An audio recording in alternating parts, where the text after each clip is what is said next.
Living in a small, picturesque village in the countryside is somewhere you'd expect to feel safe, especially if it's been your home since childhood, and if you're fortunate enough to live within the confines of a loving family home and a warm, supportive environment.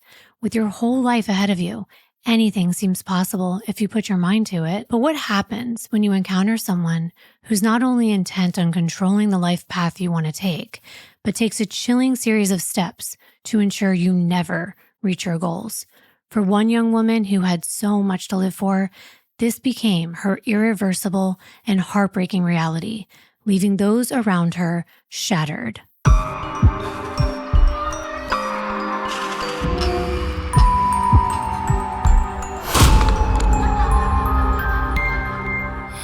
Hi, everyone. Welcome to episode 26 of the Darklivity podcast. I'm your host, Kimbyr, and I am here with my co-host, my fiance. He's probably my husband by now when you watch this, and it's Jonathan. Hi.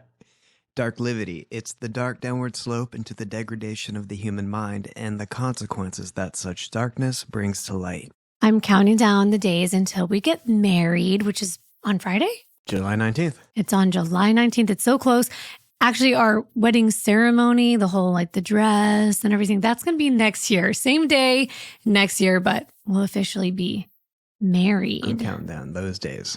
I'm excited. And we'll definitely be bringing you all along on the Actually Us channel. I know we haven't been posting a lot lately, but we will get there. And there will be more to come if you're interested in that. So before we begin, we also have to mourn the loss of something that happened after our last video. And that is Jonathan's beard. It's gone. I bought a shaver. It was too close to home. Too close for comfort. Oh, boy. Yeah. It grows back. I think we're going to need to do some editing and put your beard back on think so. For sure. Because nobody's going to be able to recognize you in this video. Also, before we begin, don't forget to subscribe to this channel if we haven't just scared you away by now. Hit the notification bell so you don't miss out on another episode because we might post on a random day.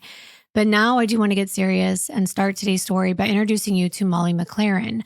Molly Joanne McLaren was born on May 26, 1994, to her parents Doug and Joanne in the English village of Cobham. Along with her brother Tom, Molly grew up in Cobham in the county of Kent in the southeast of the country. Cobham is home to around about 1,500 people, and it's exactly the sort of place you would think of when you picture a quaint English village. The sprawling Kent countryside and historic buildings with well-kept gardens are quite a sight to see. I have never been there, but I hope to visit one day. Cobham is an ideal place for those wanting to raise a family in a cozy community atmosphere, far away from the hustle and bustle of major cities like London. As a young girl, Molly was lively and spirited, with a special spark about her that allowed her to make friends very quickly wherever she went. When Molly was 15 years old, she met Alex Nichoi, who would go on to be one of her best friends. Molly got to know the rest of Alex's family, and they too loved her as much as he did. Following graduation, Molly attended North Kent College in Dartford, and this is kind of like a community college. I'm not really sure what she was studying at the time, but Molly was described by her friends as truly beautiful inside and out, with her long blonde hair, striking blue eyes, and gorgeous smile. She loved animals and even worked as a dog walker to earn extra money. She was someone that many of her friends could confide in when they were going through tough times. She always had sincere advice to give them. And Molly was exceptionally close with her family. Her cousin Sam said she was the happiest person she knew, and that everyone who met her liked her. Molly was especially close to her mom, Jo. The mother and daughter would frequently have an affectionate exchange where Jo would tell Molly she loved her, to which Molly would respond, "I love you more."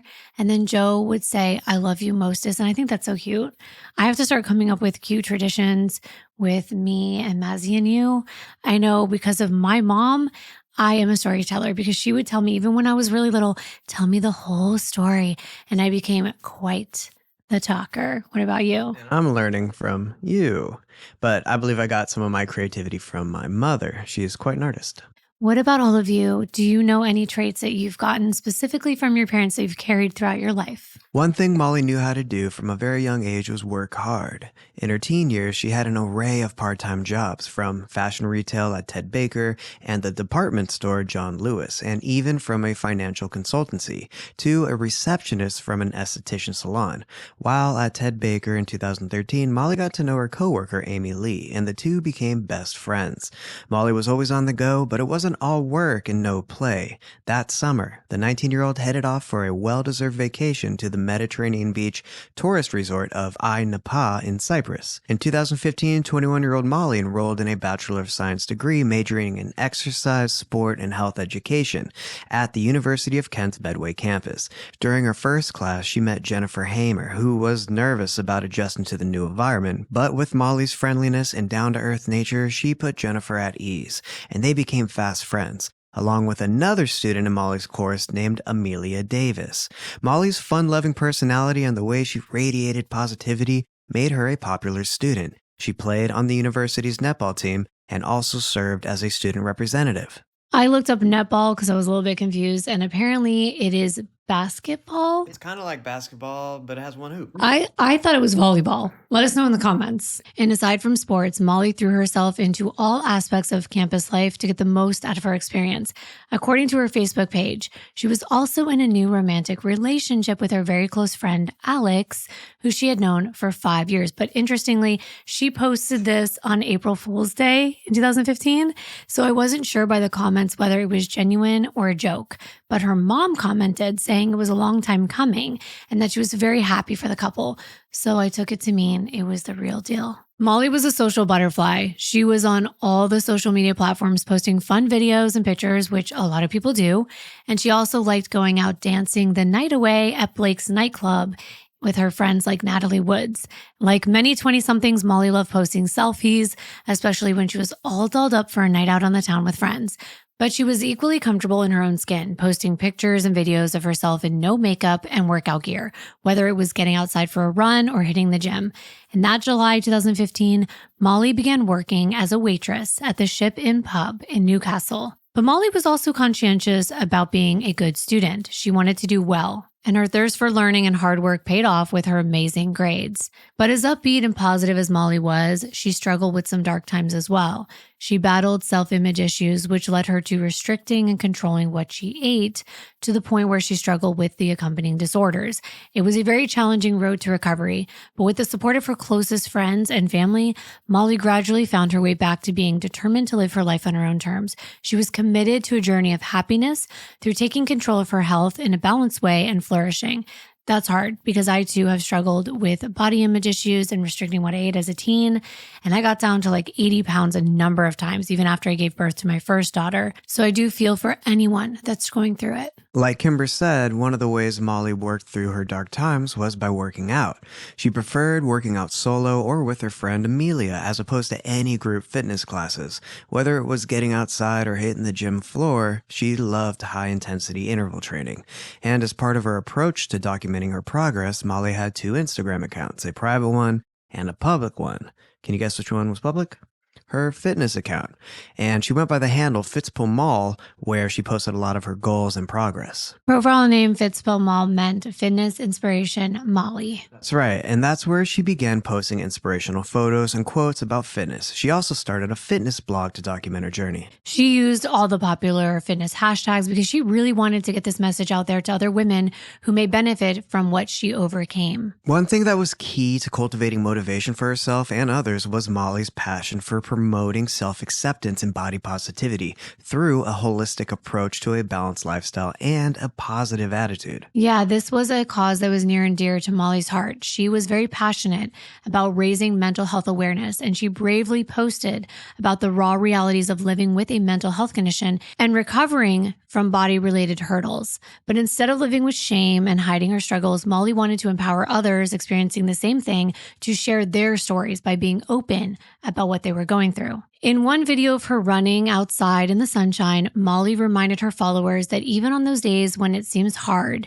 and you're not feeling like doing it, just push through. But I also want to add, rest when you need to, because even working out can become an addiction and an unhealthy obsession. I've been there as well. But remember, Molly was also studying exercise, sport, and health education, so this was part of what she had to do for class. Exactly. Molly put into practice what she was learning at university, developing workout programs for her friends and exercising right alongside them for extra motivation and encouragement.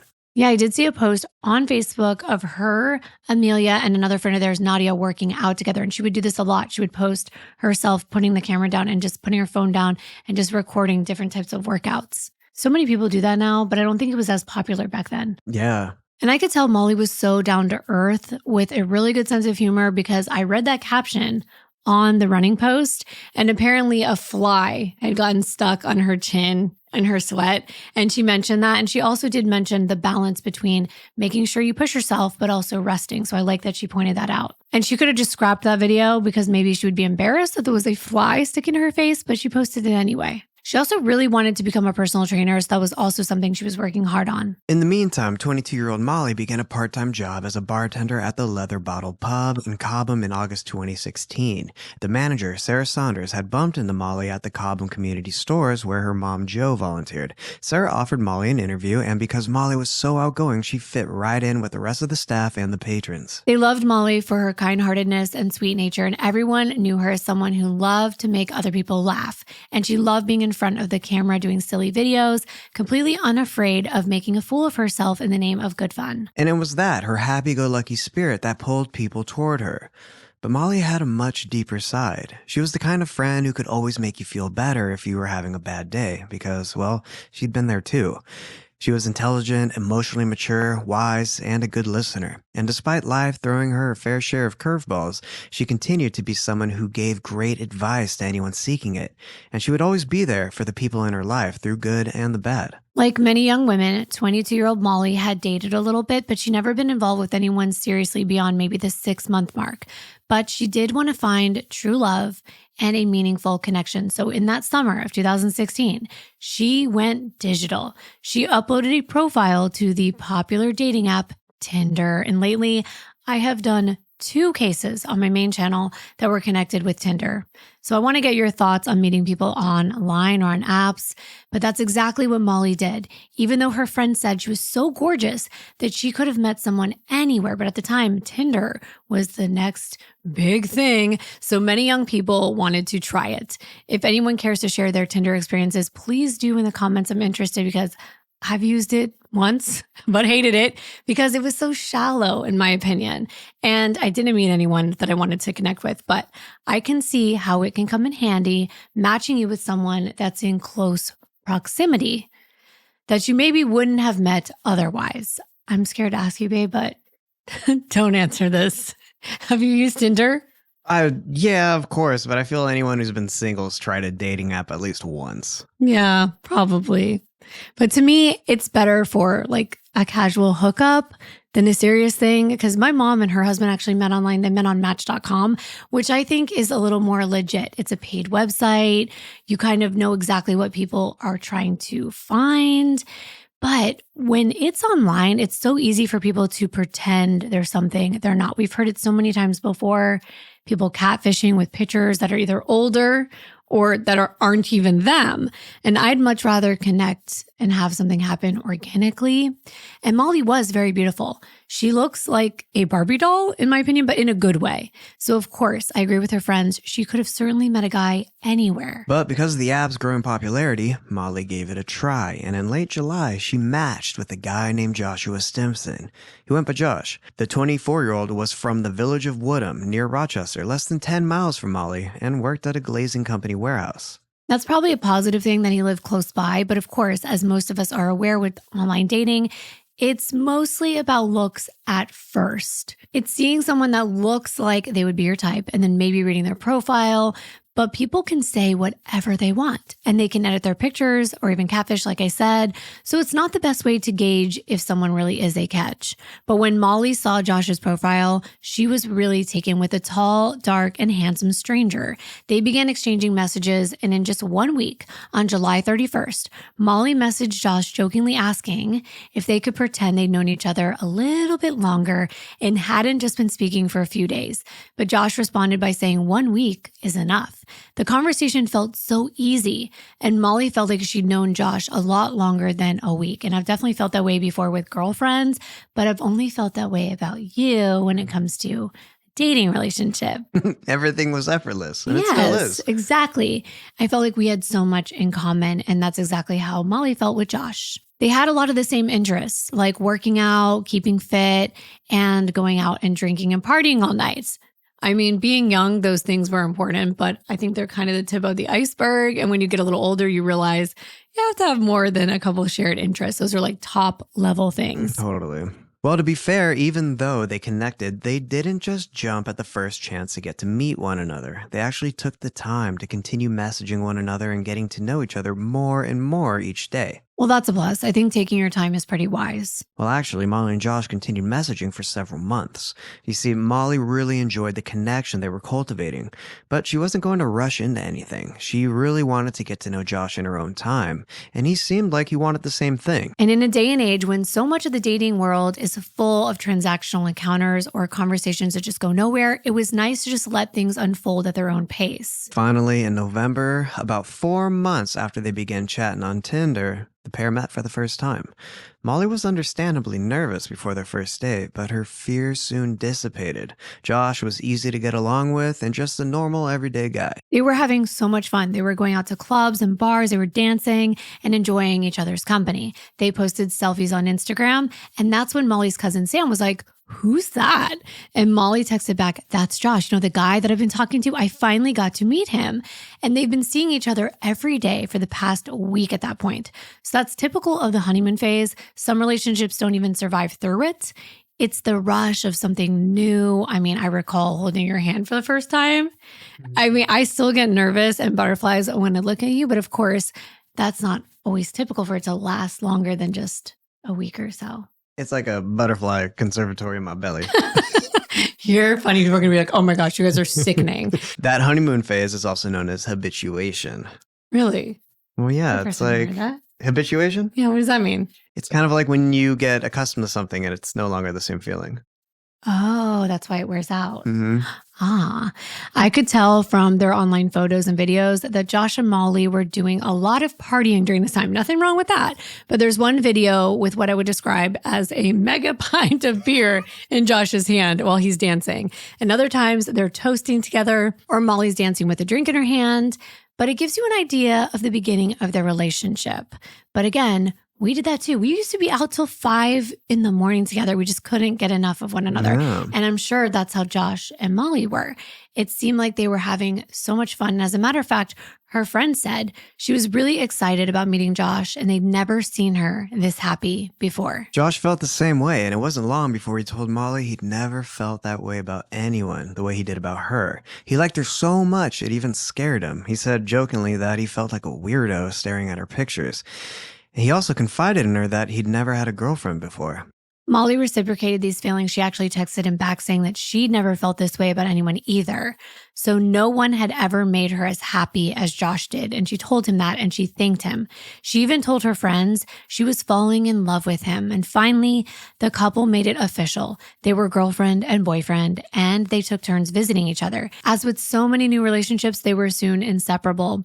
It was Molly's first serious relationship. She felt secure with Josh and began opening up to him about some of her struggles with mental health in regard of her eating and working out. And he also shared deeply personal things about what he struggled with, things like anxiety and depression and heartache after 2 of his previous relationships ended because those women didn't like that about him, that he had struggled with things in the past. But Molly did because she understood it all too well, or thought she did. And things were good. Yeah, they actually felt like with their combined experiences, they could help each other with their struggles, kind of like a team. Molly eventually introduced her new boyfriend to her parents that same month. Now, she had previously spilled some of the details about Josh to her mom, Jo, the things that they had in common, how excited she was, and also that she believed they could help one another because of their shared experiences, like you mentioned, with mental health related issues. Well, as a mother, Jo was a little apprehensive hearing that Josh may be dealing with some things. But Molly explained that Josh had never been formally diagnosed with anything. Instead, like many of us, he looked things up and kind of gotten a feel for what he might be struggling with. I mean, who hasn't Googled something and been like, oh, must be struggling with, anxiety. Uh-huh. But I will say the older generations aren't as open to mental health as maybe millennials and younger. But after meeting the young man who had swept her daughter off her feet, Joe no longer had any concerns. Josh was such a nice guy, and they chatted very easily together. Josh also got along with Molly's dad, Doug. As the weeks turned into months, Josh would come over to the McLarens quite a bit, and when they did, Josh would watch soccer with Doug and have a beer. They would just hang out. Over time, Josh even commented that he would rather spend Father's Day with Doug instead of his own father. That's interesting, and we haven't really heard anything about Josh's upbringing at this point, but Josh did live with his father, Paul, most of his life. His parents were actually divorced by the time he was 12, and his mother moved to an area called Stoke-on-Trent, which is about a 3-hour drive from where they were living. And why do I always think it's odd when the mom leaves the children behind? Yeah. I don't know. Maybe it's just because my own past, having a single mother, taking on all the responsibilities, it makes me wonder how a mom could just leave like that, or because maybe I am a mom, I can't imagine it. But maybe it was better for them. Either way, it seemed like Josh was very attached to not only Molly, but her parents as well. Of course, because Joe was aware that Josh had undiagnosed mental health issues in the past, she was kind of on high alert, assessing his moods and personality. To both Doug and Joe, Josh certainly didn't seem like someone who was depressed, anxious, or had erratic moods in the terms of his mental health. But Joe did feel that Molly's new boyfriend was emotionally distant at times. But then again, men are known to be less emotional than women. Mm-hmm. They don't always open up so quickly. And Josh didn't grow up with a mother, so maybe it wasn't easy for him to open up to Joe. However, what everyone noticed was that the only thing that truly seemed to captivate Josh's attention was Molly. So much so, Josh never even introduced Molly to any of his friends, despite him having met hers.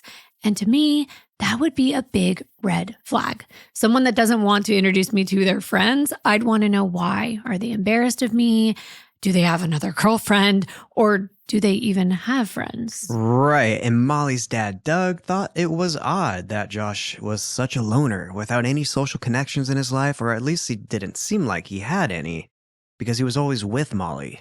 He'd even make a comment to Molly's mother that he'd never had a girlfriend before. But I thought he said that he had a couple breakups in the past. Well, no, apparently it was more like rejections that got him down. Oh, okay, I get it. So Molly felt kind of bad for him, as though these women hadn't given him a chance, hadn't really gotten to know the real Josh. And to Joe, it seemed more than just wanting a girlfriend. To Joe, it seemed like Josh wanted to be wanted.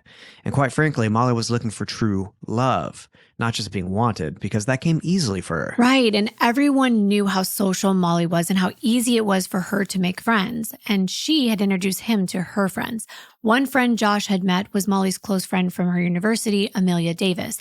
They met in January 2017 after the holidays because that's when Molly went back to school. Because remember, Molly and Josh started hanging out in November, so they spent Thanksgiving, Christmas, and the New Year together in the honeymoon phase, just completely indulging in one another while Molly was on vacation from college. Well, when Amelia met Josh, the three of them met up at the gym to work out, and she noticed that he wasn't very talkative, but he was just meeting her for the very first time after all. But then Amelia made this joke, and she kind of noticed that it might have caught Josh off guard, as though maybe he took it the wrong way. And after she and Molly parted ways with Josh that evening, he was messaging Molly and, in Amelia's words, trying to get between the two friends. So Amelia was kind of shocked and really put off by Josh's behavior. So I guess he didn't like the joke, whatever it was.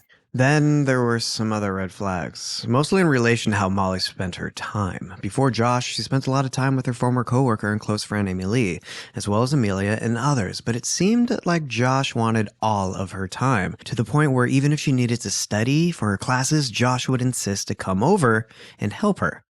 But he's not even in college or anything, so that does seem a little bit odd, but he could also see it as helpful. And that's exactly how he would approach it, that he was being supportive, but Molly's friends saw it differently. They saw it as unhealthy, especially because there were times where Molly declined Josh's invitation to study together, and then he would just randomly show up uninvited to her place. It's hard because I want to do everything with you all the time, and I wouldn't care if I just literally sat next to you while you were working. That's pretty much what we've done from the beginning of our relationship, just worked right next to each other. Exactly, and you always smell good. Because it's nice to be around somebody that smells good all the time. I love you. But Molly began feeling a little bit smothered. So she texted Josh saying that they can't be together 24/7 and that she felt really pressured. Well, this didn't go over well. Josh became very defensive and rude, saying things that didn't make Molly feel very good. And when she shared these words with her friend Amelia, she was just as taken aback and said she wouldn't let anyone speak to her that way. But Josh had a way of making Molly feel like she was in the wrong and that he was just trying to be helpful and spend time with her. And she really liked Josh a lot, so she figured it was harmless. And nevertheless, on January 31st, Molly posted on her Facebook page announcing that Josh was running the upcoming London Marathon in April with his brother for the Mental Health Foundation, one of the UK's biggest mental health charities. Molly would encourage her friends and family to donate whatever they could to Josh's efforts. She was so incredibly proud of him for doing this and planned on being there to cheer him on. But despite things apparently going well, by the very next month in February, Josh was again making Molly feel bad. This time it was because he didn't have anything going on, no school, and he didn't work full time. So he had a lot of spare time, which Molly didn't have much of. And so he would come over and just hang out while she studied. Well, one particular weekend, Josh was apparently pissed off by this. He texted Molly saying, "It's unfair, me wasting hours of my weekend sitting on your bed in silence." But in her defense, Molly responded telling Josh that she didn't make him stay. She was in the middle of her dissertation and studying for exams. It was his idea to come sit around while she worked. But now he was blaming her for not entertaining him. And by the next month in March, Molly's mom, Jo, felt that it was her daughter that was now becoming bored with the relationship. Molly was completely taken by surprise when Josh then revealed he'd suddenly quit his job out of nowhere so he could spend more time with Molly. Molly thought this was very irresponsible and that it was such an impulsive decision with no backup plan. It showed how immature Josh was. Molly even described it as childish and actually told Josh she needed some space and told him she wanted to break up. She even confided in her mom that she wasn't sure she felt the same way about Josh as he did about her and as she did before. Molly's dad wasn't surprised. After all, he was like, they met on an online dating site. How do you know what someone writes on there is even the truth? And I kind of pointed that out in the beginning. Someone can paint themselves any way they want online. Well, Josh begged Molly not to break up with him. He even said he will literally beg. And he wanted another chance to prove that he could be the right guy for her, even telling her he would do anything. And that he knew this could work out for them. He even told her he'd been crying nonstop all day and night. It was hard for Molly. She felt bad. And she finally told him they would talk about it. He basically made Molly think it was her that had the issue. It was her mental health issues. She didn't love herself enough, and she needed to go to the doctor to look into possibly getting on medication. Then she'd see that it was her, not him. Wow, I'm not going to say more than I can relate to that, unfortunately. And it's tough because you question yourself. You're like, is it me? Is there something wrong with me? And Molly was truly being manipulated, and the couple weren't apart for long. Soon they reunited when Molly gave in to Josh's coercion to get back together against the advice of her friends, including Amelia. Remember, the London Marathon was happening that April? So of course, it was one of the reasons to reunite, and they got back together. When the marathon took place, everyone showed up to support Josh like Molly had requested, and her mother even met Josh's parents. She was quietly thrilled when the couple were highly complimentary of Molly, saying she was a good influence on their son, and that she pushed him to consider his future. Molly had this effect on many people that she encountered in her life, but she sometimes struggled to find the same confidence in herself that she encouraged in those around her. Some people are like that. They can really help others, but they can't really take their own advice. And that is what she wrote in a blog post. Take your own advice. She wondered why she couldn't follow her own words of wisdom, despite being able to be there for so many other people. Molly wrote that one of her worst traits was constantly underestimating herself, which she did to avoid being plagued with shame and guilt if she didn't meet her own expectations. She acknowledged that not believing in yourself could generate negative thoughts and emotions before even embarking on a goal, and that we only get back what we put in. In that post, Molly advocated for readers to pursue their passions, but not compare themselves to others as they move along their own unique journey. She encouraged people to listen to their bodies, not place excessive pressure on themselves, and be kind to themselves as well as everyone they encountered. She sounds like such a nice and compassionate and understanding person. It is so very easy to compare yourself to others. I do it all the time. Oh, yeah. I'm always like, I should be doing this. It's really hard. I'm my own worst critic. Yes, well, most of us are.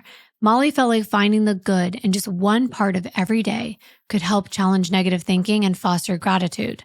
She encouraged her readers to accept and use setbacks as lessons and experiences that you could learn from, and most of all, to never lose hope in striving for our goals.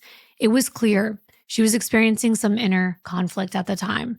She was trying to work out what she wanted and all the while looking for positives. And I think you'll understand what this is truly in relation to. I think it's positioned to be related to fitness, but in reality, I think it was most likely related to her and Josh. They really weren't past the past. And hoping a little fun may change things for the better, Molly had Josh accompany her to a family get-together out of town, with all of her closest relatives in Essex in mid-May celebrating Molly's aunt's 60th birthday.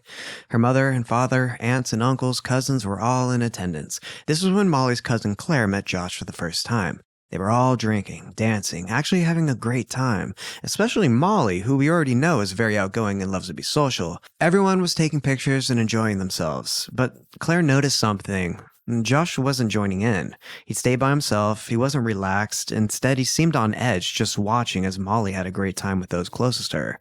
When the night was winding down and it was time for everyone to head back to their hotel rooms, Josh kind of sprinted ahead of the group alone as Molly walked with her mom and relatives. Once Molly got back up to her hotel room, her mom, Jo, got a text asking her to please come to Molly and Josh's room because Josh was getting on her case about something and Molly felt like she needed someone to intervene, to be the mediator. Probably because she always felt like he was gaslighting her. Exactly, and because once Jo got to her daughter's hotel room, Josh began making a scene. He was holding his phone out for Jo to look at his screen saying, "Look, just look at this." He'd been recording Molly both on audio and video while she was dancing and having a good time that night. But that's not all. He had more and more videos of Molly while she was talking to someone or smiling. Things that would seem completely normal to most of us, but to Josh, it was making Molly seem like she was doing something wrong. And this sounds very familiar, like our first video about Matthew Terry in the bar. Oh, exactly. And Molly was telling her mom that Josh was apparently recording her over and over again, like he was trying to catch her doing something wrong. He was also recording Molly's reaction when he would confront her about things that he wasn't pleased about. Wow, I wish I could say I'd never been there, but I have. I mean, granted, you and I have gone back and looked over videos, just try to see what we said about something, but this was much different. This isn't Molly consenting to be recorded. It's Josh being obsessive. And she told Josh she just felt like he was trying to catch her saying or doing something that she regretted, that he could use against her. It wasn't right. And now Molly began to get nervous. She wondered how many times Josh had been recording their private conversations, and what if he shared those conversations with others out of spite or anger? After they got back, things didn't get better. Josh would sarcastically tell Molly things like, "have fun," or "have a good weekend without me." At this point, Molly had just had it with him, and she eventually texted back things like, "effing grow up." Everyone has their limits. And even though she's nice, like I said, and compassionate and understanding, this wasn't what Molly envisioned when she thought she was in love with Josh.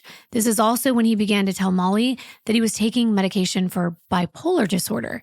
He was using this as a way for Molly to feel sorry for him and as an excuse for why he was acting the way he was. In a text, Josh let Molly know he was on 3 pills a day for bipolar, which he let her know was also known as manic depression. Now, this worried Molly because she wondered if it could lead him to do something like harm himself if he was pushed too far. It was also a way for him to refocus Molly's attention on himself. Now she was concerned for his well-being, probably looking bipolar up online, trying to see how she could offer any help because that's the type of person she was. He explained to her that he had a mental health problem and it's not like he's going to feel like skipping down the road singing songs, his words. Molly thought this was something new and that Josh was going through this hard time in his life. She wanted to help support him through it.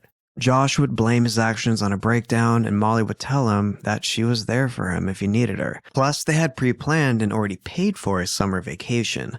Of course, this was before things started going south, so Molly hoped that maybe if they got away from everything and spent some quality time together, things would get better. So on May 31st, Molly and Josh took a 2-week vacation to Tenerife in the Canary Islands off the coast of West Africa. Molly thought this was a good opportunity to see if things could really work between the two of them. Interestingly, it's one of the things that couples usually do in the beginning of their relationship to kind of stress test whether they're a good match, because traveling with someone can really show their true colors. That's right. New couples should go on a 2-week trip together, get sick together, and build a piece of IKEA furniture together. I don't know about 2 weeks. That's a long time.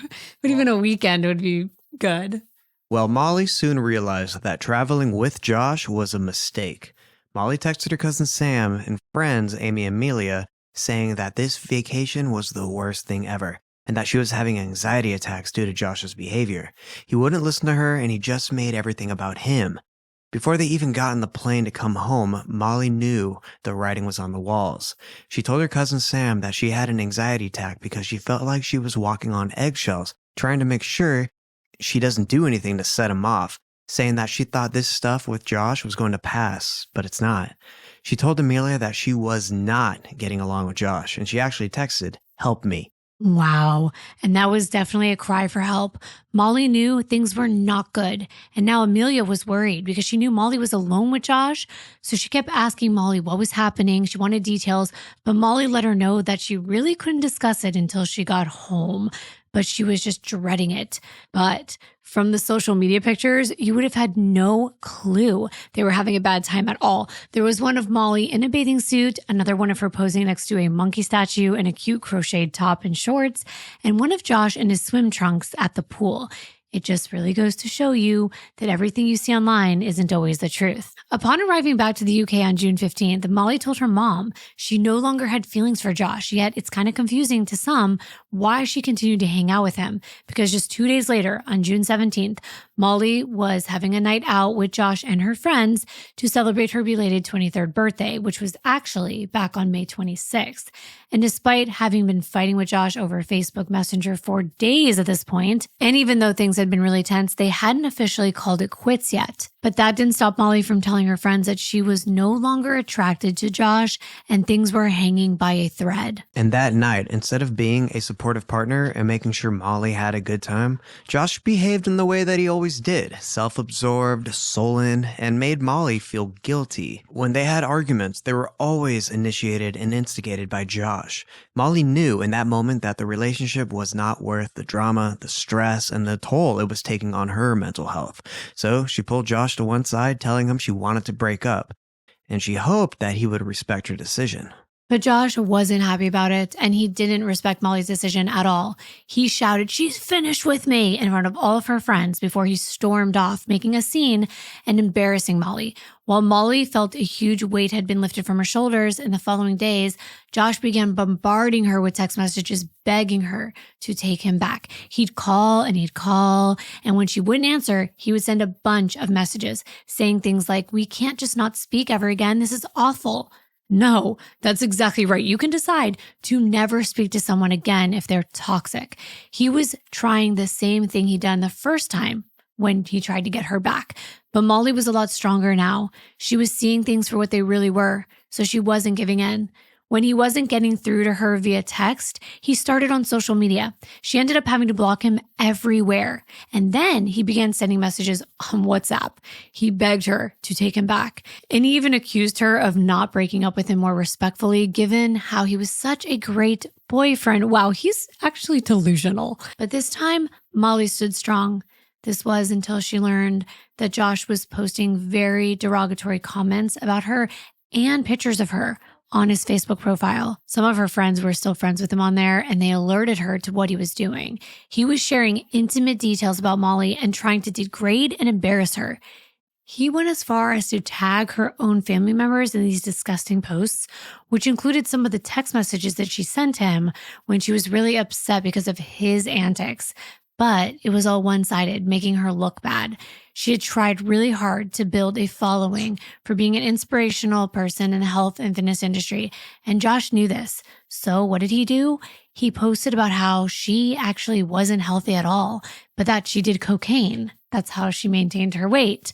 And he was just trying to publicly humiliate her and ruin her image. In the post, he claimed that her anxiety was actually due to her cocaine use, which was a lie. And he tagged Molly's mom, Jo, so that she could see all of this. Molly and her family were understandably very upset by Josh's vindictive behavior, which was purely designed to cause her further pain and ruin her future career in the fitness industry. That's so over the top and extreme. And of course, Molly was livid, but she's also really sad and scared. She's full of a lot of emotions at this point. When Molly shared these posts with Amelia, she was hoping this would be the end of it, and that it was just him lashing out and things would get better now that they were broken up. She was happy that Molly was close to her family and that she had a good support system in her friends. But Josh's disparaging online comments continued, and this escalated to him posting screenshots of private WhatsApp conversations between the former couple. Both Molly and Jo reported Josh's defamatory post to Facebook, which did nothing in response. According to the platform, it was only looking at Josh's posts in isolation and not part of a pattern of behavior. Nothing about them breached their community guidelines, despite the pattern clearly being evidence of cyberstalking. Social media platforms do little to nothing when you're getting bullied. It's happened to me, and it's like they don't even care. YouTube is probably the exception, but it's quite sad. And this was in 2017, and things have changed now, but back then they really did nothing.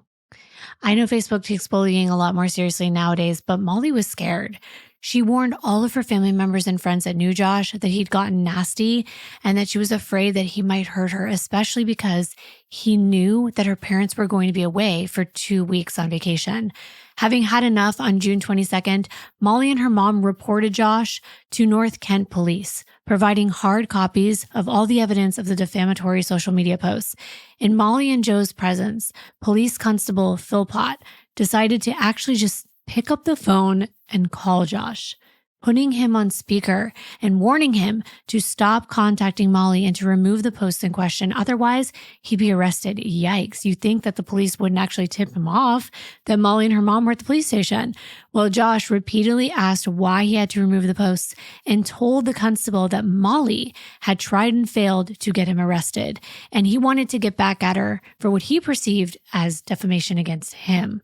Which, of course, that was not the case, and Josh was entirely unfazed by this warning. He sounded extremely calm and unflustered on the phone despite the serious nature of this call. He was adamant with the police that he had done nothing wrong, openly saying that if they thought he did, there would be more to come. Now, Jo found this downright chilling, and it's something that would end up haunting her later on. After this, the report was recorded as a crime of harassment without violence. Well, Jo and Molly printed out pictures of Josh and actually went door to door in their neighborhood and alerted their neighbors to what was going on so that they could report anything suspicious if they saw Josh around their homes. They were really trying their best to be proactive. The next morning, on June 23rd, Josh went to the local police station, telling officers that he was concerned that being in trouble with the police would affect his reputation. Again, he was advised to remove the posts and not contact Molly. Molly and her family hoped that this would be the end of Josh's nastiness. To be safe, Molly blocked her ex on all social media accounts, changing her name on her Facebook account to Mole Masters. She made her existing Instagram account private and created a new one solely geared towards her health and fitness journey. But on June 25th, she reported Josh again to the police for posting further defamatory content, having learned through friends what Josh was doing. And unbeknownst to her at the time, Josh decided to elicit some help from a friend. It was a girl that he previously matched with on Tinder. He confided in this woman about Molly having broken up with him, but he played the pity card. And this woman, for whatever reason, fell for it. Maybe she liked him and wanted to do him a favor, thinking she could get close to him. But she said that she would help him pretty much spy on Molly since she wasn't blocked on social media. She explained to Josh that the reason he can't see Molly's profiles anymore isn't because they don't exist. It's because he is on her blocked list. So she told Josh, you can stalk her through me if you need to. To be fair, this woman did not know the extent of what Josh had been doing. Of course, he left all those details out and made it look like he was the victim. He'd ask his new friend if Molly was posting any pictures with guys, and she had. It was just a friend, actually, but Josh was livid. It only fueled his rage. He would keep tabs on what Molly was doing by asking this friend to tell him what she could find out.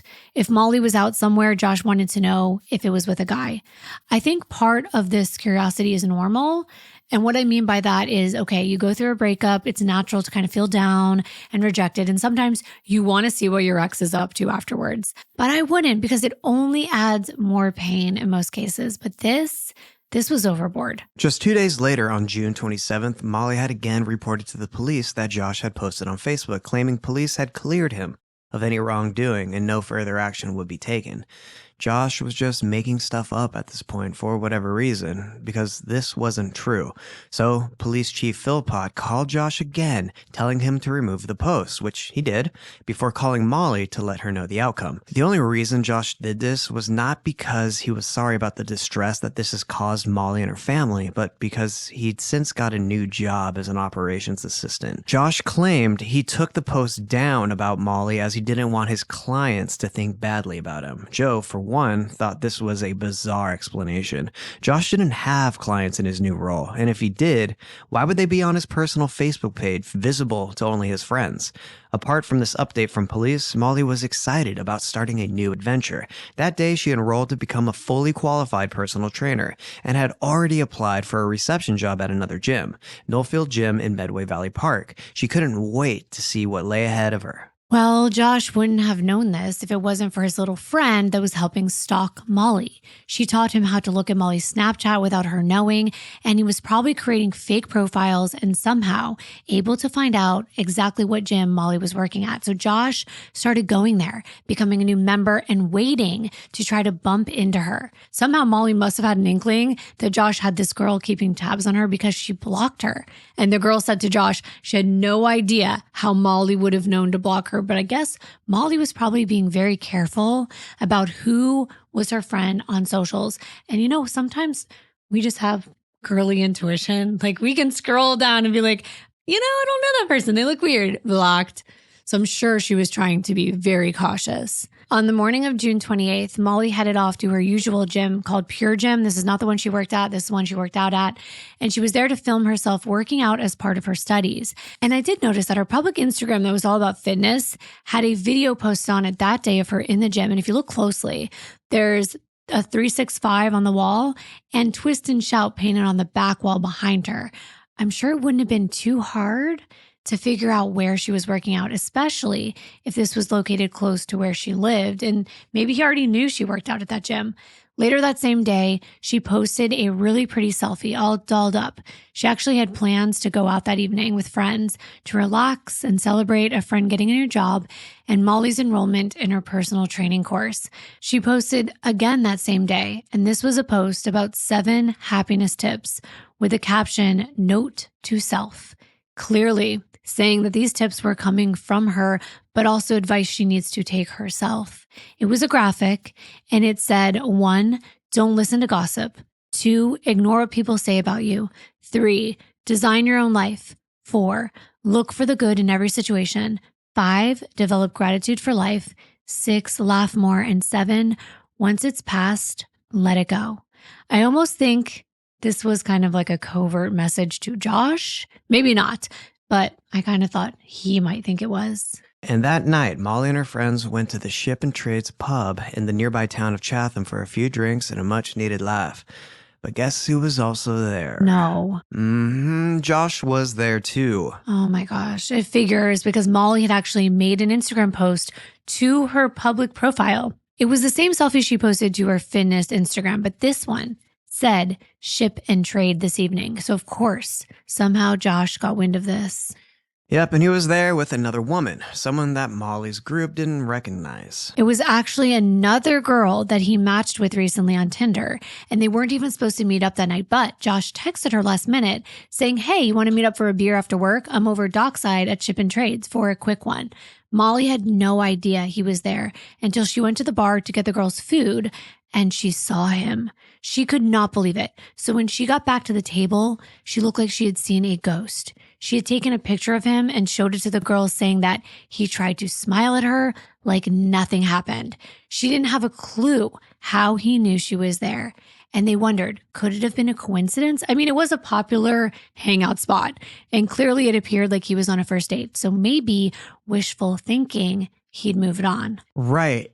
But he didn't speak to Molly or any of her friends. He just walked past their table to the pub smoking area and took a seat. This was strange because Josh didn't smoke. It was like he had to pass them to make sure they knew he was there. He then proceeded to stare at the group from his new vantage point. It was enough to make anyone feel uncomfortable and intimidated, but given his history with Molly, it was even worse. But nothing else happened for the rest of the evening, besides Molly telling her friends that she was no longer even interested in him because she wasn't jealous seeing him with another woman. And it was true confirmation she made the right choice. After this, Molly eventually went home. And she went home earlier than her friends because she didn't want to miss the most recent episode of her favorite show, Love Island, that night. None of the girls were worried about her leaving alone or anything like that evening, even though they'd seen Josh that night. So up to this point, let's recap what happened. Molly met Josh on Tinder. They connected well, but soon Josh's behavior became controlling and obsessive. Josh had a history of mental health struggles, which he used to manipulate Molly. Josh's controlling behavior included constant messaging, showing up uninvited, and demanding Molly's time. Molly felt smothered, eventually tried to break up with Josh multiple times, but Josh's behavior escalated post-breakup and harassment and defamation on social media occurred. And despite the police involvement and warnings, Josh continued this harassment. Molly blocked Josh on social media, changed her privacy settings, and reported his behavior to the police again. And despite attempts of Molly trying to distance herself from Josh, he continued to monitor her, and even eventually meeting her at that bar. So yes, now that we've recapped everything, you know where we are in the story. The next morning, June 29th, Molly was ready to go and face the day with a new workout. On her Instagram account, she posted a picture of herself enjoying a morning coffee and looking forward to getting in some study time later. She took a friend's dog for a walk, something she did for extra cash, before setting off in her black Citroen C2 car for the gym just before 10 a.m. She called her mom that morning and they chatted for a bit until they exchanged their goodbyes like they always did, the ones they said where, I love you more, I love you most, sis, before hanging up. Pure Gym was located inside a shopping mall, Dockside Shopping Center outlets in Chatham. Molly arrived and parked in the open-air parking lot close to the movie theater. This one parking lot served the shopping center, the movie theater, and several restaurants and 2 gyms. So it was pretty busy at the time of day. At 10 a.m., Molly entered the gym. She set up her workout station in the empty studio and also her phone to record herself working out as a requirement for her university studies and also to share on her Instagram. Molly was in a mental zone of working out when around 10:25, she felt the presence of someone else in that room. She turned to see if someone was next to her, and to her shock and horror, it was Josh. Molly couldn't believe it. She wondered why Josh would be there. He had grabbed a floor mat and placed it right next to Molly's. After discreetly snapping a quick picture of Josh for proof, Molly sent it to her friend Amy saying, WTF, Josh just turned up and came and set himself right next to me. Amy told her she didn't think that was okay. First, he shows up last night at dinner, and now this. Molly was really nervous and sick of feeling like he wouldn't leave her alone. So she approached Josh and asked him why he wasn't at work that day, to which he replied it was none of her business. She then asked if he was following her. Josh had never been a member of Pure Gym before, so she figured he must have just recently joined, which we know he did. We're going to play some of this footage for you, showing Molly working out with her head down. She has her long blonde hair pulled up, and she's wearing black shorts and a tank top and white sneakers. You see Josh walk in wearing a white tank top, black shorts, and blue sneakers. He gets his mat, sets it up not too far from Molly. When she realizes it's him, she approaches him, which is the moment you can tell she's asking him if he's following her. Molly then walks away and returns to where she was working out. And after some time, Josh leaves the room. Wow, I cannot believe that. And this was extremely unsettling. Molly knew this was definitely not a coincidence after what had happened the night before. Amy asked her whether she posted that she was going to the gym because they wanted to figure out how he knew she'd be there. Molly said no, she didn't post anything to social media about the gym. At 10:45, she texted her mom, Jo, telling her Josh had turned up at the gym and was working out right next to her. When Jo didn't respond, having missed Molly's text because she was at home working, Molly called her at 10:54 a.m. Jo advised her daughter to drive home right away. It was a relief for Molly when Josh left at 10:57 a.m. She was glad he was gone and planned on heading home straight after herself. She was hoping he'd felt so uncomfortable by confronting him that he decided against sticking around. 3 minutes later, Molly headed back to her car, messaging her friend Amy that she was going straight home and that she felt like she was always looking over her shoulder.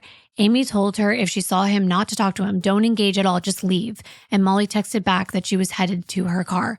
Amy said that Josh had no sense of what was normal and that he was a freak and just stay away from him. He's a psycho. I don't think either one of these women knew just how crazy Josh really was, but unfortunately, poor Molly was about to find out.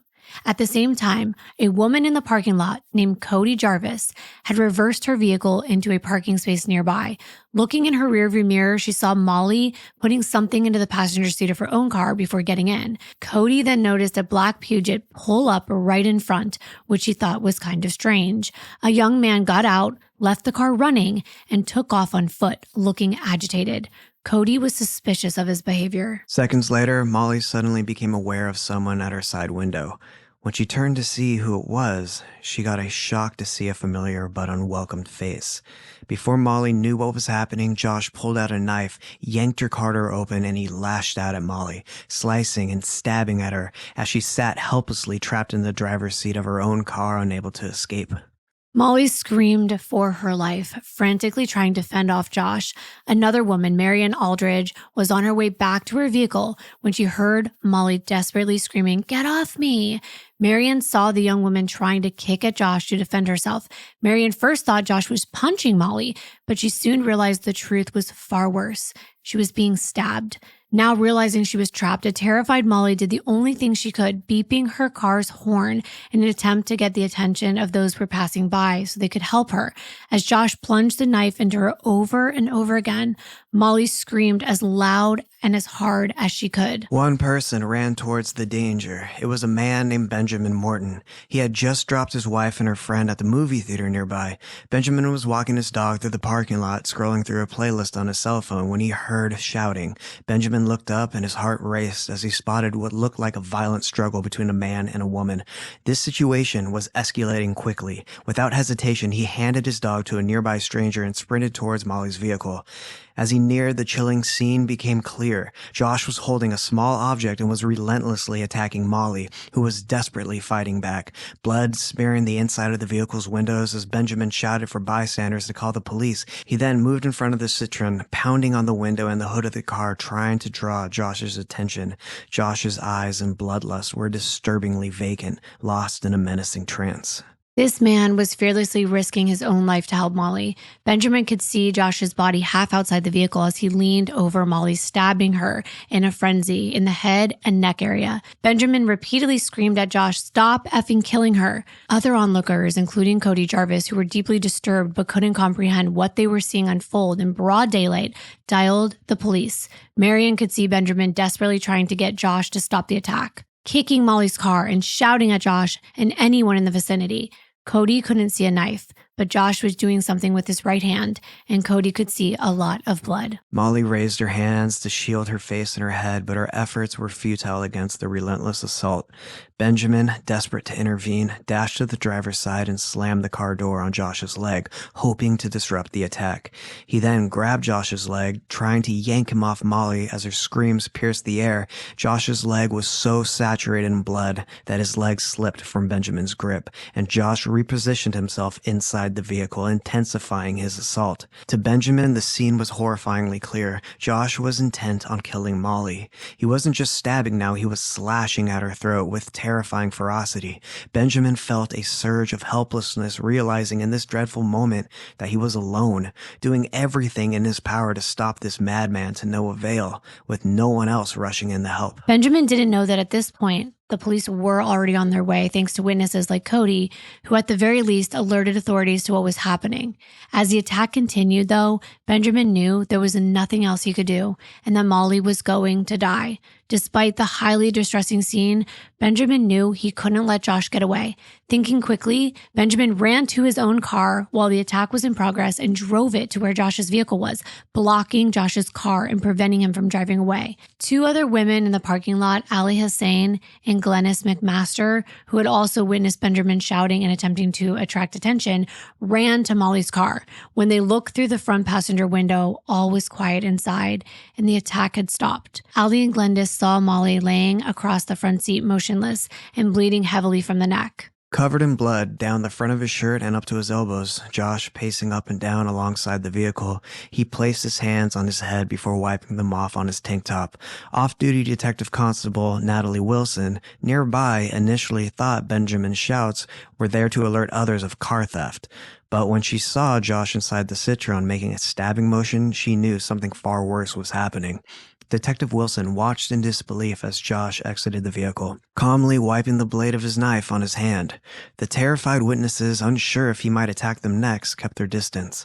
As they retreated, the piercing wail of sirens filled the air, and the 10 police vehicles screamed towards the scene, lights flashing. As officers arrived and jumped out of their cars, Benjamin and the other witnesses frantically pointed at Josh, identifying him as the attacker. The first officers on the scene quickly pulled Molly from the vehicle and began performing CPR. 4 ambulances and the Kent Air Ambulance were dispatched to the location. Despite their swift efforts, Molly had bled profusely from her neck and was declared dead at 11:43 a.m. The nature of this emergency services response had some witnesses concerned that there might have been a terrorist attack. This might sound strange given it was a knife attack, but terrorists actually involving knives aren't uncommon in the UK. In the 4 years from 2013 to 2017, 14 people around the country had been killed in a terror-related knife incident, while many more planned attacks were foiled by law enforcement before they could be enacted. Only 26 days before Molly's murder, 8 people were killed and 48 others injured when a van was deliberately driven into pedestrians on London Bridge. Britons were understandably on high alert when it came to reports of violent random knife crime. So that gives you a little bit of context as to why those in close proximity to Molly's attack were justifiably concerned that it could have been terrorist-related. Do y'all remember hearing on the news a few months ago about the Australian man who went to the mall and started stabbing people at random? Yes, and there was that mom who had to hand her baby off to someone because the man was going to stab her baby. I think he did, or he tried to. I mean, that was insane. And it was captured on CCTV. Yeah. And the knife was like really long, and I can't even believe that. Back in the parking lot, Police Constable Helen Cole and her partner exited their vehicle and approached Molly's car. They could see Josh, who had a bloody handprint on the left side of his face. They told him to wait there. When officers asked his name, he told them who he was and held out his hands in front of him. He was ordered to place his bleeding hands on the hood of the police car. Josh was restrained by law enforcement, but he wasn't resisting. He appeared cool, calm, and collected, telling officers he was the man they were after. Josh was arrested on suspicion of murder and taken away in a police vehicle. And we're showing you this video on the screen, and you can see Josh covered in blood and almost like just calmly pacing in the parking lot. He wasn't trying to flee. Instead, it was like he was waiting around for the authorities to get there. He walked right over to the cop car, put his hands on the hood like he was told to do, and it's just unreal to me how calm he was after what he had just done. Firefighters arrived and quickly blocked off the crime scene. The parking lot was full, so minimizing the potential for prying eyes as well as those who might come across this horrific scene by accident, and of course protecting Molly's privacy were of the utmost importance. In the meantime, Molly's mom, Jo, had tried to call her daughter's cell, but there was no answer. Jo had no idea what had just happened. As the minutes passed with no sign of Molly, Jo grew more and more concerned. She'd been texting her again and again saying, if you're stuck in traffic, just pull over and let me know. Still no answer. But then Jo got a call. It wasn't Molly, but one of her friends who was just as worried. Molly had messaged her friends on WhatsApp in a group chat saying that she was concerned about her safety, but she hadn't responded to any of their follow-up messages. And her friends wanted to know that she was safe. None of them knew that Molly was already dead. Molly's body was removed from her vehicle and taken in for autopsy. The inside of the passenger's window of her vehicle was covered with blood. Blood was also smeared all over the car's interior as Molly desperately attempted to escape from her ex-boyfriend and out the opposite door. On the driver's seat was a heavily blood-stained paring knife that was left behind. A tent was put up around the crime scene to allow forensic technicians to process the area thoroughly without the public taking photos or video. This also shielded Molly's vehicle from the view of public, who could potentially be distressed by what they saw. This also triggered a security lockdown of the shopping center, including an area of the parking lot containing about 50 vehicles vehicles that were parked close to the scene. The manager of the shopping center, Anthony Sutton, released a statement saying that they were working with the police to minimize disruption as much as possible. The movie theater generously provided snacks and drinks to owners of the vehicles which were stuck in the parking lot until the processing was complete. However, many people were too in shock to even think about taking advantage of this kind gesture. Yeah, I don't think I would feel like eating something when I've just watched this happen in front of me. No. And as law enforcement processed the scene, they seized Josh's gym bag from the inside of his vehicle. On the passenger seat of his car was a utility knife and a pickaxe. So there were 2 more weapons brought to the gym to harm Molly. By now, news of the attack was all over social media. We know Molly's mom, Jo, had been trying to get in touch with her to make sure she was okay. It should have only taken Molly 15 minutes to get home, but when half an hour came and went with no sign of her, Jo's concerns increased. While she was waiting, a friend of Molly's texted Jo, asking if she'd heard about what happened at the shopping center. Jo just knew instantly, the way that only a mother can, that something horrific had happened to Molly. Amy heard something was going on in that location as well, and she didn't want to believe it had anything to do with Molly. She had just spoken to her and Molly said she was leaving, so it couldn't be her. But one of her coworkers pulled up Snapchat and looked at Molly's last location, and sure enough, it showed that she was still in Dockside. That must have been so horrifying. And Amy realized that Molly never made it home. As her and other friends Amelia and Jennifer got the news, they were numb. Jennifer said she didn't sleep that night and she just cried all night long. And Amelia didn't think it was real. It's still hard for her to cope with the loss. To make matters worse, Molly's father, Doug, wasn't even in the country. He had to hear the news by phone while working on a drilling boat 100 miles off the coast of Senegal. He was alerted to something having gone wrong by an email his wife sent. She said, "Call me as soon as you get this," and he knew it wasn't good. He grabbed his phone and called Jo right away, and as soon as she answered, she said Josh has murdered Molly. I can't even begin to imagine getting a call like that or having to tell my husband that news. There were no words for Doug to say, and that was how Molly's cousin Sam felt too when she heard the news that Molly had been murdered. She didn't even have to be told who did it. She knew. Following Josh's arrest, he received medical treatment to injuries on his hand, which he sustained in the attack. I think they should have just let him bleed because I have no sympathy. I don't know how doctors do it. I would refuse medical treatment to a killer, but that's just me. And that's probably why I'm not in that profession. Yeah, sometimes medical neutrality is weird. Exactly. Later at the police station, Josh was assessed by community psychiatric nurse Jackie Ribbons. She asked Josh if he thought about harming Molly before he killed her. Josh replied that he maybe had some of those thoughts the day before. He was upset because the relationship was over, claiming Molly told him she was experiencing anxiety and wanted to focus on her own health. When Jackie asked Josh if he'd been experiencing any difficulties with his thoughts about hurting Molly, he responded that he must have, otherwise he wouldn't have acted on them. Josh also gave Jackie details of his mental health history. He stated that about 4 years previously, he'd been diagnosed with bipolar disorder and had taken prescribed medication to help manage it. Yet he told Molly that he was never officially diagnosed. Wow. Right. And that's not to say that just because someone is struggling with bipolar that they're going to become a killer, but he wasn't completely honest in the beginning. Josh explained that due to recently feeling depressed and having difficulty concentrating, had taken time off of work. He'd also stopped taking his medication, though he couldn't say exactly when because he felt like he didn't need it anymore. It's a classic sign of someone on psychiatric meds. They take them, they feel better because of the meds, and then they think they don't need them anymore, so they get off of them.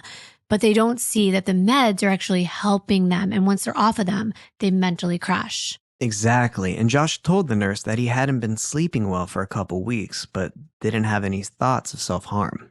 Sleep deprivation is another really big issue, and I think you can speak to that. Oh yeah, I remember many times working a little too late and behind the wheel and that feeling of my head jerking back and jolting me awake.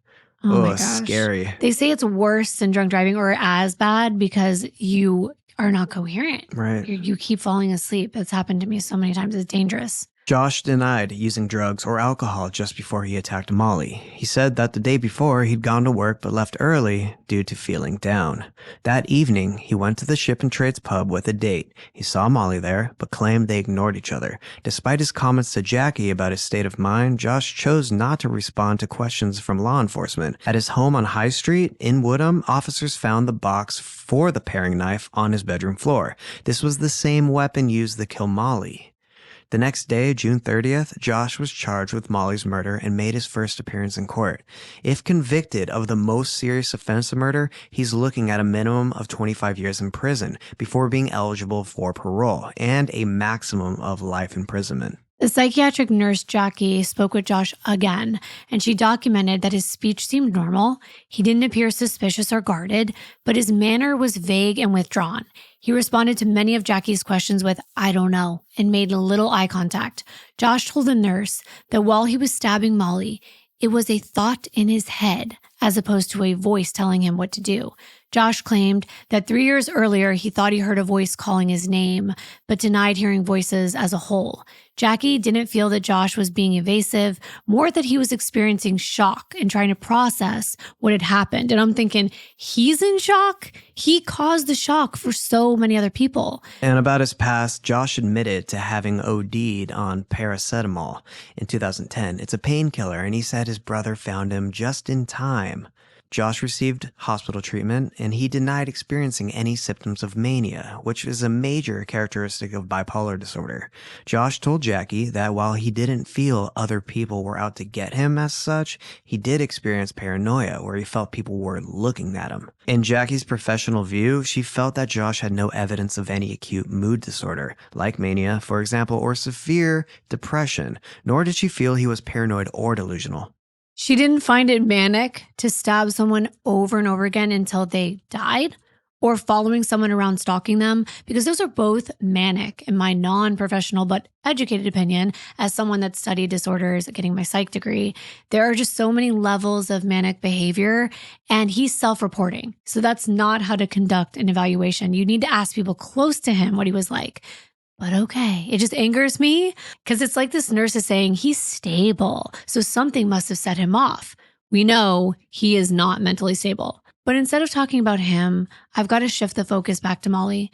The outpouring of grief, both in Molly's local community and online, was immense. At the shopping center parking lot, members of the public laid flowers, balloons, and messages of condolences in honor of Molly. As you can imagine, her father, Doug, was far too upset to publicly speak at length about his family's loss. But in a media statement, he said, "It went without saying that Molly was a wonderful daughter." Joe, too, spoke to feeling completely numb, broken, and empty. The whole thing just seemed unreal. Yeah, turning now to Molly's autopsy in the days following her murder, forensic pathologist Dr. Olaf Bedzecki found the young woman's throat had been slashed. She had been stabbed a total of 75 times with severe force to the head, face, neck, and chest. She even sustained defensive injuries to her arms. The stab and incised wounds were so bad that Molly would have lost consciousness within seconds due to the amount of blood loss. Her major arteries had been severed by just one of the multiple incised wounds she sustained. She was stabbed 75 times. I can't even believe that that's real. And the amount of injuries on some parts of Molly's body made it impossible to document every single one. Her cause of death was sharp force wounds to the neck. Even if someone had been on the scene to immediately administer medical attention, there was no way that Molly would have survived. It's clear this monster wanted her dead, period. If he couldn't have her, then nobody could. Remember his words when they first met that no one made him feel the way she did, and now she won't make anyone else feel that way because of him. Molly's funeral took place on the morning of August 21st at Gravesend Crematorium. In lieu of floral tributes, the McLarens asked those in attendance to donate to the Molly McLaren Foundation, which her loved one started in the wake of her murder, helping people dealing with mental health issues and body image. And those in attendance of Molly's service were asked to wear workout clothing in bright colors, as well as bring along flowers from their garden and pictures that they had taken with Molly. But now let's switch to diving deeper into Josh's other relationships, the ones he minimized and didn't tell Molly about, and of course, his lies. Officers had been hard at work in this investigation. They interviewed witnesses and reviewed Molly and Josh's phone records and online activity to get a full picture of the nature of what went on during the relationship and in the lead up to the brutal attack. Joe had noted how Josh spoke a lot about his mother leaving when he was around 12 years old. While such a family upheaval is upsetting for any child, Joe felt the way that Josh spoke about his parents' divorce firmly placed himself in the role of a permanent victim, which was something he seemed to do a lot, no matter the situation. Josh's father told investigators that his son had experienced mental health problems since adolescence. And as a child, he began treatment for depression, and he would often talk about taking his own life. So this was not a new thing that Josh had been dealing with, as he led Molly to believe. Despite the positive impression Josh initially had at his new job, things were going downhill. Upon his return from vacation with Molly in mid-June, his demeanor concerned his coworkers and his boss. Josh would randomly burst into tears. He seemed agitated and failed to turn up to work back on his first day. He was completely a different person than when they hired him. Probably because he was not on his medication. Most likely, and Josh ended up confiding in trade manager Alina Childs that he had bipolar disorder, claiming it took over while he was on vacation, and telling his boss Tony it all went wrong.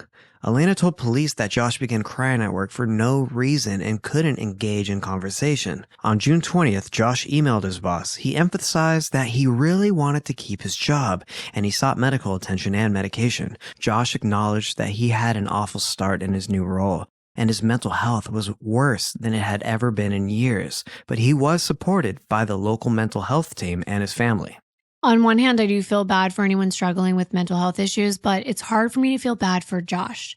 Police established that after Molly broke off their relationship for good on June 17th, just 12 days before her death, Josh began following her, stalking her, spending all of his time obsessing about what she was doing and where she was. And despite telling his employer that he was struggling with mental health, we know Josh wasn't so bad that he didn't have time to trash Molly on social media.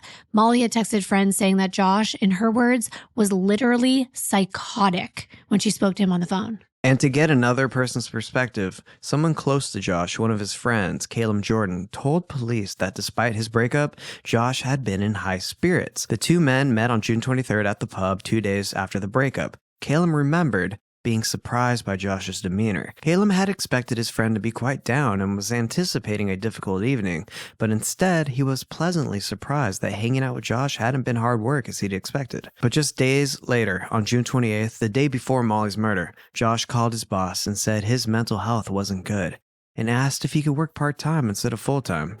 Tony agreed and suggested Josh take the following day off, then return on Friday. Law enforcement gathered CCTV footage from the gym, shopping center, the parking lot, and other businesses to review Josh's movement in the days leading up to the slaying.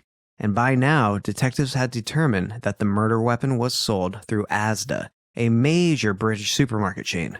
On June 27th, after he called off from work, he went to the Asda on Maidstone Road in Chatham at 5 p.m. Footage of Josh showed him purchasing the paring knife. 24 minutes later, he also purchased a pickaxe from another business on Maidstone Road, a hardware chain called Homebase. He already had stolen the utility knife found in his gym bag from a toolbox at his workplace. Police deduced that on the day of the killing, which was Josh's first day off, under his new working arrangement, he was physically stalking Molly. 13 minutes after her vehicle drove past a road camera near her house on the way to the gym, Josh was seen driving in the same direction. He arrived in the parking lot at 10:14 a.m., 8 minutes after Molly, and then proceeded into Pure Gym, where Molly was already working out. A gym staff member heard Molly ask Josh if he was following her. And I actually remember seeing someone working out against the wall in that footage. Law enforcement believed that Josh had stalked her Instagram and Snapchat accounts and worked out that she would be visiting the gym that morning. Molly's location services for her Snapchat were also switched on. It wasn't clear how Josh could have accessed Molly's snaps, though given she blocked him, records from Pure Gym showed that Josh wasn't a long-term member. He just joined 2 days before attacking Molly. The haunting CCTV footage from the gym showed Josh initially climbing the stairs to where Molly usually worked out. She'd done a number of videos in that same room in the past, and it appears he loses his motivation to enter the room and turns around and heads back down the stairs. But then all of a sudden, he turns and heads back to where Molly is. That's when we see the interaction between them. Then he leaves and goes back down the stairs towards the exit, but then he loiters out in the stairwell and comes back up the stairs to peer inside again in the studio where Molly was working out. Then finally, Josh turns and leaves the gym altogether just before 11 a.m., walking outside with his gym bag, which we know has at least 2, if not all 3 weapons inside. Right, and then after leaving the gym, he went to his car in the parking lot, started the engine, and began driving around slowly, waiting for Molly to emerge from the gym. When she did, at 11:01 a.m., she walked to her car, messaging Amy on WhatsApp saying that she was going straight home, but Josh was watching. He was still driving around the parking lot at a slow crawl. When he saw Molly, he followed her slowly. As she reached her vehicle, Josh stopped and slowly reversed. He stayed stationary for 19 seconds before turning right and stopping again. This was when Cody Jarvis saw Josh get out of his car and quickly walk towards Molly's car. Before Molly knew what was happening, Josh yanked her from the front driver's door. Molly screamed out as Josh began stabbing her repeatedly. I don't think anything could have stopped him. Amy had mentioned that maybe, just maybe, if they told her to stay in the gym, then he would have kind of gotten sick of waiting outside for her and just left. But I'm sure that he would have carried out this murder at another time. On December 8th, Josh finally appeared in court and pleaded not guilty to Molly's murder. At that point, a count of manslaughter was added to the indictment against the 26-year-old to allow him to plead guilty to that lesser charge, which his defense barrister, Oliver Saxby, advised the court Josh intended to do at his upcoming trial. And he was going to do this on the grounds of diminished responsibility. Josh was weeping as he was escorted by 3 court officers and 3 staff members from a psychiatric unit. In order for them to argue diminished responsibility, the defense has to prove that a defendant is suffering from abnormal mental functioning, which not only arises from a recognized medical condition, but one that significantly impairs their ability to understand the nature of their actions. If they're convicted, the offense recorded is manslaughter, but that is only if there's a lack of evidence of planning. Diminished responsibility only applies to murders that are committed in the spur of the moment, not to killings where there's evidence of premeditation. So I don't know why they're even considering this, since we know that Josh planned this murder. It's murder. He knew what he was doing. It's so calculated. But Josh's attorney advised the court that 2 psychiatric reports had been prepared about his client, but law enforcement was still diligently working on the investigation, gathering evidence for the prosecution. By now, detectives had a comprehensive picture of the concerning nature of Josh's toxic and controlling behavior during his relationship with Molly. But the exact nature of what went on behind the scenes and in Josh's life before he even met Molly was proving to be deeply problematic. A woman named Alexandra Dale contacted police following Molly's murder to say that back in 2013, Josh sent her a Facebook friend request, though she didn't know him. After talking for several months, they had their first date at a pub with Alexandra bringing a friend just to be safe. Later that night, Josh and Alexandra caught a cab to the Revolution Bar. Alexandra told investigators that during that date, Josh seemed uneasy and slightly on edge. He told her not to speak to any men, including her male friends, because he didn't like it. This understandably made Alexandra wary. She didn't know Josh and wasn't quite sure how to interpret his demeanor. Controlling is one way that I would interpret it. I'd say so. And then afterward, the texts and phone calls began, with Alexandra receiving 25 missed calls immediately after their first date. At first, Alexandra thought that Josh was overly interested in her, but as time passed, she became concerned. He wanted to know where she was at all times and took to following her without her knowledge, taking pictures to criticize her outfit choices. Josh had turned toxic and obsessive, even calling Alexandra derogatory names. Alexandra couldn't even go on vacation without Josh stalking and harassing her, which escalated to death threats. While she was away, he messaged her threatening to fly to where she was, saying that he will drown her. Wow, what? That's so extreme. And doesn't this sound exactly like what he was starting to do with Molly? Exactly. The threatening messages continued, with Josh telling Alexandra that he would stab her. Oh my gosh. He continually drove past her house, and one night while she was out at a club, Josh approached Alexandra. He grabbed her wrist and threatened her that he'd tell her ex-boyfriend she'd slept with his brother. That's really weird. It's actually a lie, but it's just really confusing to Alexandra. But Josh followed through. When Alexandra's ex texted her asking who Josh was and why he would say something so strange, she told him who he was. Alexandra told Josh she no longer wanted anything to do with him and told him to stop contacting her. However, he continued calling her repeatedly. That summer, Josh sent Alexandra a picture of her garden, and this sent a chill up her spine because she never told him where she lived.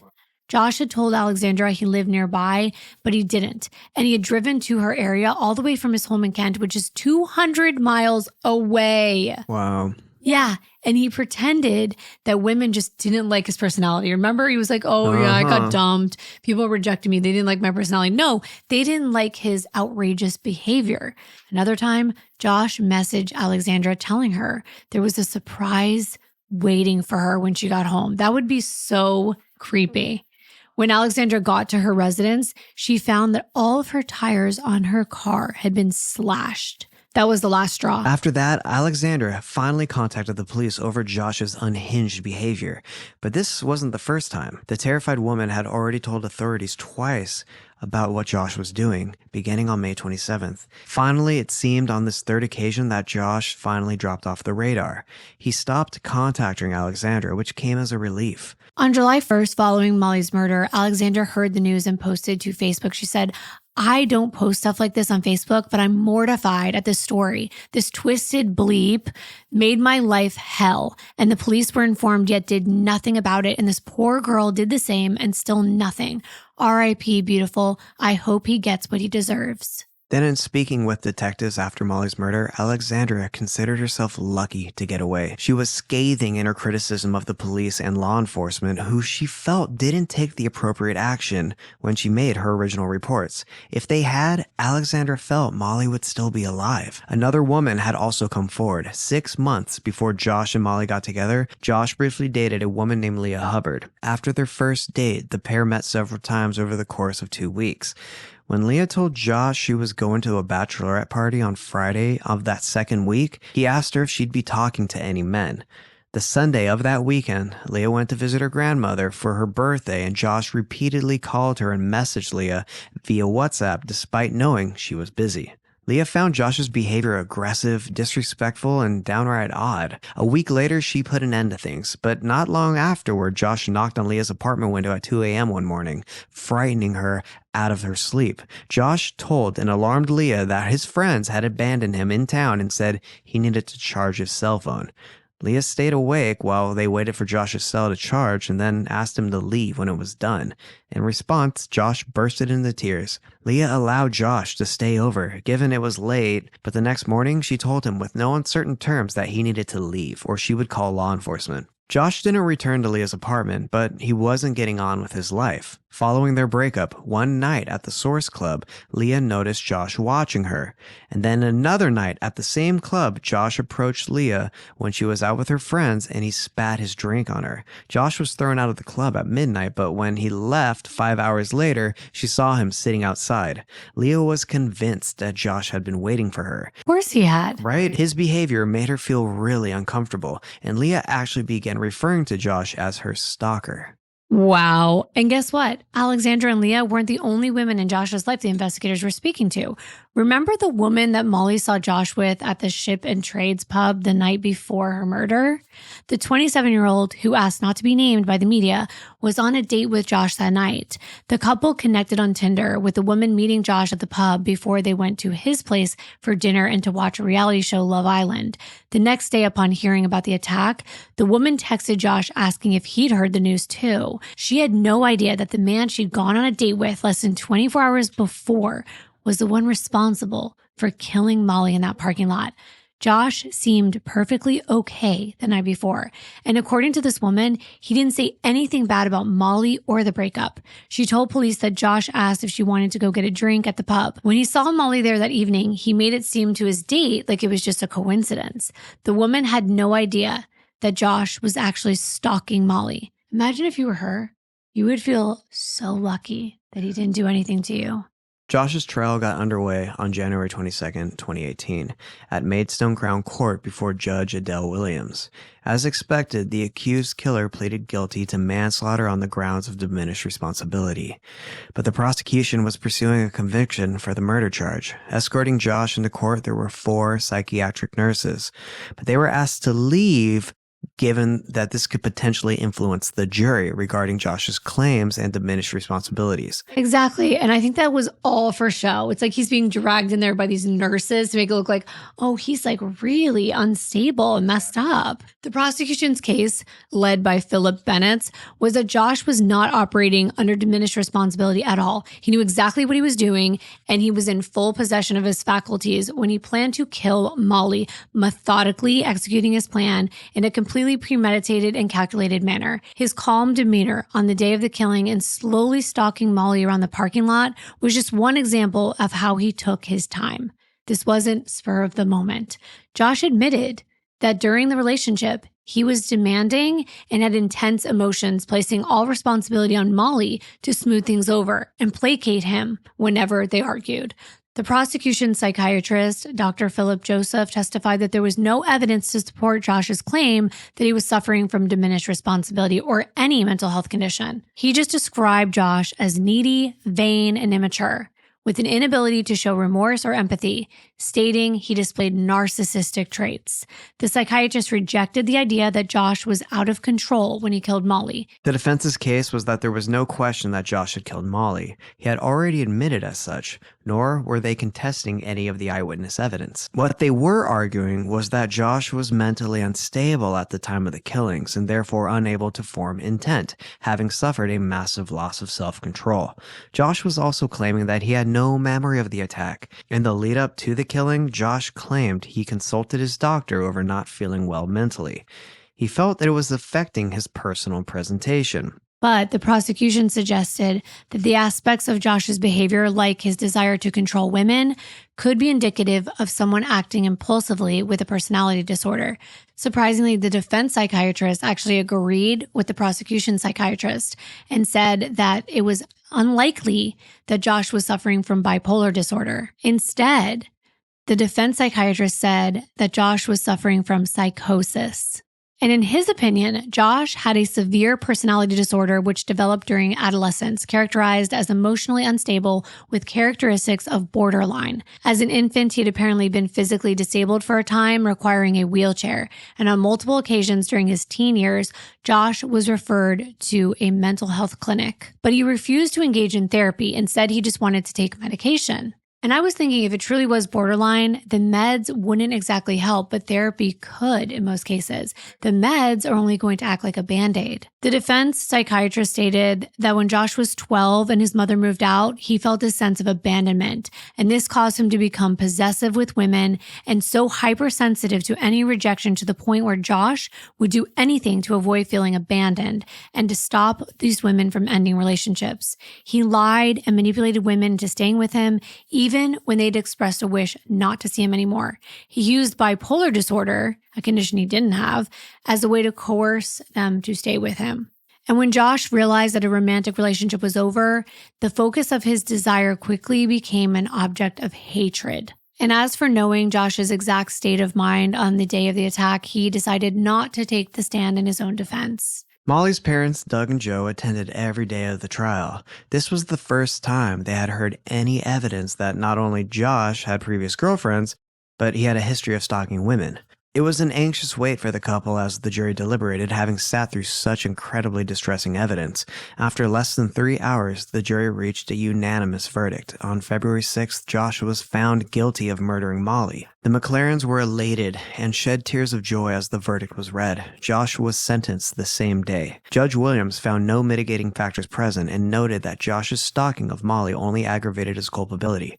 Josh was sentenced to a minimum of 26 years in prison, with the judge making it clear he would serve this before even being considered eligible for parole. There has to be records of stalking, just like other crimes, so that a woman can do a background check and know that these behaviors exist. I mean, not only women, men can do it too.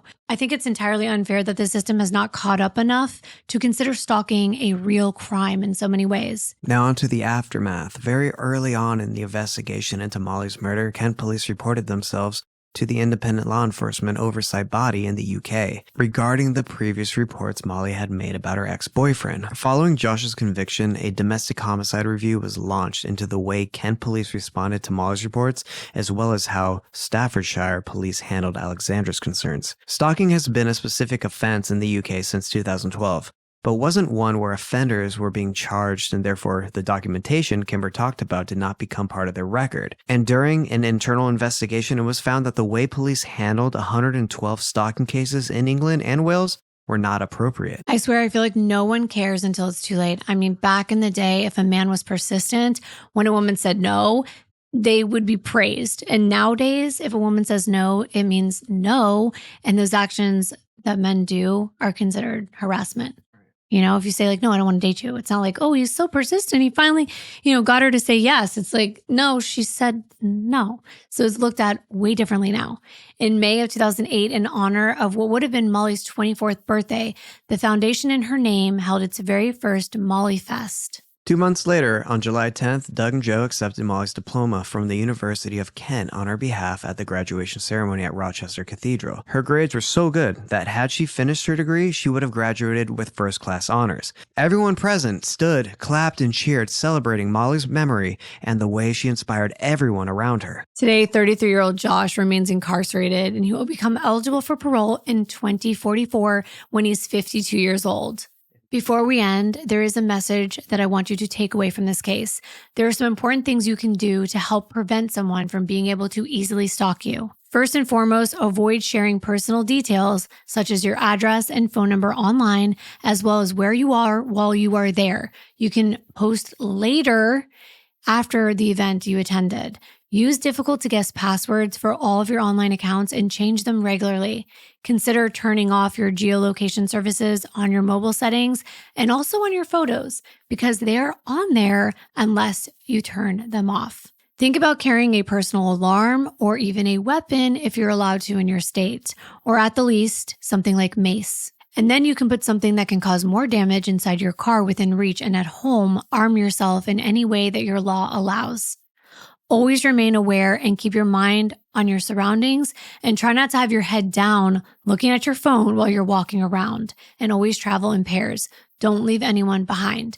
Whenever possible, walk facing oncoming traffic to avoid a car sneaking up behind you. I didn't think of that, but that's actually pretty good advice. Change your routine often and take different routes to and from the places you visit the most. Install a home alarm system and lock the house as soon as you get inside. Meet new people in public places, install cameras inside and outside of your home, and monitor them regularly. And if you have any suggestions, please share them in the comments below. In closing, Molly's close friend Amy wants people to remember her for who she was, not what happened to her. And in Molly's own words from her Instagram bio, it's one example of how she can continue to inspire others. She said, "Do what you love what you do, love who you are, and smile." Thank you so very much for watching this video today and being here for Molly's story. We'll see you in the next one. Bye.